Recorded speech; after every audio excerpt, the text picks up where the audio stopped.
Okay, so I figured I would share some of my progress and the hurdles that I got overcome with this. I think we're just running into issues with this guy being a little too gummed up. There's just too much drag on this rear end. Change the oil. I'll probably try to change the oil and clean up this nasty, greasy chain and add a little grease back to it. But there's just way too much drag because notice what we got going here. Got our controller hooked up. We're only running a 72 volt battery. Now that's a 36 volt motor, but we're overvolting, underamping, which is basically about the same amount of power. So pushing the same amount of watts into it probably. And let's see here, got our breaker, and I already blew up one of these. Using this breaker saved my controller.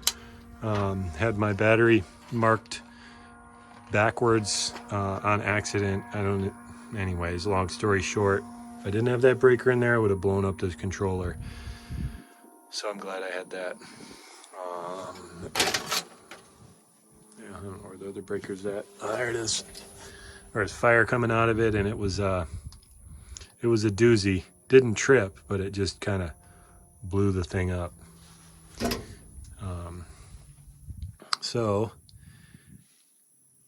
we got our controller on. You could probably hear it a little, and got our meter. This is on the output side. This is going to the motor, so we're measuring amps going to the motor, not out of the battery. That is different. So you can see when we floor it, well, what do I got going? Did I turn one of these? Turn one of these. No?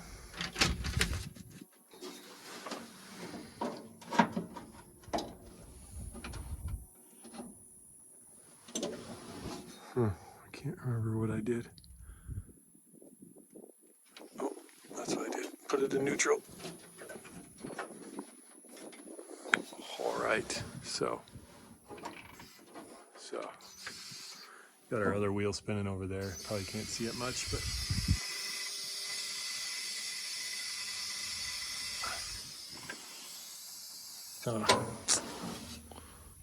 what's going on here?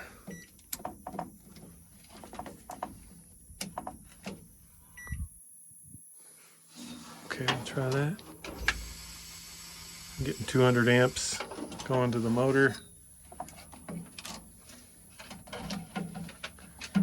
And notice how different it is coming out of the battery. It is different because of voltage transformation and the frequency and everything. You're getting about 30 amps versus 200. So this would be technically the power factor of the system, 30 amps times 72 volts. Oh. But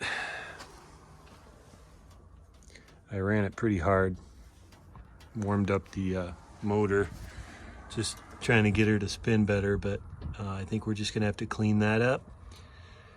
And this rear end looks like a doozy to get apart. Oh, it doesn't have like a rear cover plate. It has some sort of drain plug there, but